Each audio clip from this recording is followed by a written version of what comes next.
In a recent conversation with a friend of mine, we talked about these doubts that he was facing, and during the conversation, I felt like this might be a conversation that could be helpful to you. And so this is the second in a series of videos about that conversation, but about the practice of doubt. The first video, I talked about identifying doubt as less of a presence, like a thing I possess. I don't like have a doubt like it's a thing, but it's a way to identify an absence. It's a way like the need I have for something in my life, or the need I have specifically almost always for an answer of some kind. And that treating a doubt like a thing and trying to flush it out of my life, as opposed to treating a doubt more helpfully, like there's a question I need answering, is a completely different process. So the second video ends up being more about like the maybe a sort of a step in that process, and that has to do with being really specific about that question.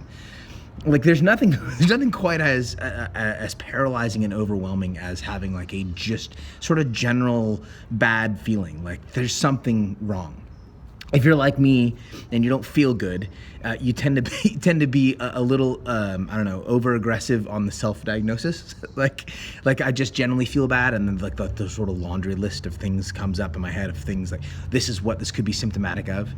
And the only way to really quell that storm is to name the thing specifically. Oh no, this is actually exactly what it is that I'm facing. You go to the doctor and it's this. So it's not all these other things. And now that it's this, I know that I can actually face it.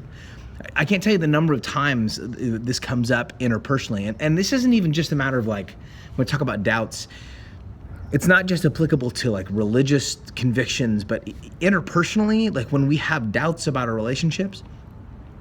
I think of a friend of mine who was doubting his position at his job. He was doubting his whole vocation, when really what he needed to do, and eventually did, was ask his boss if he could get 1 day a week to work at home. It was about this one scheduling thing that he could actually deal with. Or marriages in which it seems like everything is sort of askew, and it's really rooted in the scheduling problem, and really what like husband/dad needs to do is like contribute a little bit more in the morning before the kids go to school, and that the naming the specific thing, there's a power in naming the specific, so that I'm not overwhelmed by this general sense like everything is wrong and it's all broken.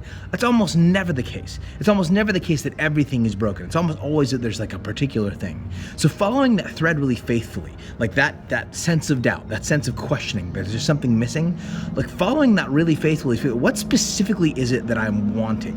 What's it and being even like writing it down, like this is actually what I'm facing right now. Gives you a sense of not just that like the world around you isn't broken entirely, but that you can actually do something about what it is that you're facing. So treating doubts more like questions, and then being really specific about what those questions are.